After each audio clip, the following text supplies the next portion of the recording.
हाल ही में संसद में स्पीकर के चुनाव से पहले विपक्ष को एक और बड़ी सफलता मिली है, जब ओडिशा के प्रमुख राजनीतिक पार्टी बीजू जनता दल यानी बीजेडी ने विपक्ष का साथ देने का ऐलान किया है। यह घोषणा तब हुई जब नवीन पटनायक की बीजेडी ने विधानसभा और लोकसभा चुनाव में हार का सामना किया।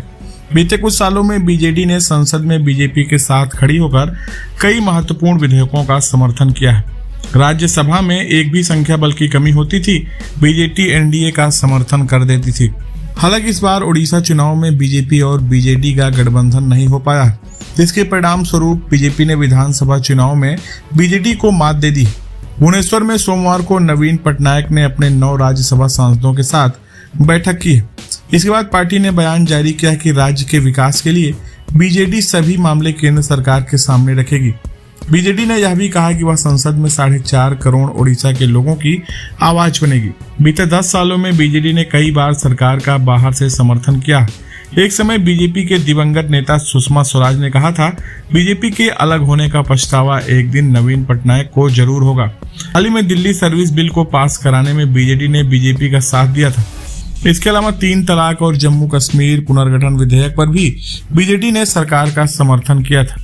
बीजेडी अब ओडिशा के लिए कई महत्वपूर्ण मांगे कर रही है, इसमें राज्य को विशेष दर्जा, गरीबों को शिक्षा और घर, हाईवे निर्माण, एम्स जैसे संस्थानों का निर्माण और एमएसपी का मुद्दा शामिल है।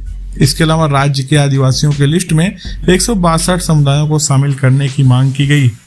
ओडिशा विधानसभा चुनाव में बीजेडी ने इस बार 147 में से केवल 51 सीटें जीत पाई, जबकि पिछले चुनाव में यह संख्या 112 थी। वहीं 78 सीटों के साथ बीजेपी ने ओडिशा में अपनी सरकार बना ली है। यह पहली बार हुआ है जब नवीन पटनायक के नेतृत्व में बीजेडी की सरकार नहीं बन पाई। 2019 में बीजेडी के पास 12 लोकसभा सांसद थे, लेकिन अब राज्यसभा में केवल 9 सांसद बचे हैं और 2026 में यह संख्या आधी हो जाएगी। बीजेपी नेता संबित पात्रा ने कहा है कि नवीन पटनायक ने साफ निर्देश दिया है कि राज्य के लोगों के हित में लड़ाई लड़ी जाएगी और बीजेपी को समर्थन नहीं मिलेगा। इसके साथ ही बीजेडी ने चुनाव में इंडिया गठबंधन का भी समर्थन नहीं किया था। जब नीतीश कुमार इंडिया गठबंधन का संयोजन कर रहे थे तो उन्होंने नवीन पटनायक से मुलाकात की थी, लेकिन पटनायक ने कोई वादा नहीं किया था। यह स्पष्ट है कि बीजेडी और विपक्ष का समर्थन करके अपनी नई रणनीति बना रही और राज्य के विकास के लिए केंद्र सरकार से अपनी मांगों को पूरा करने के लिए लड़ाई लड़ रही है।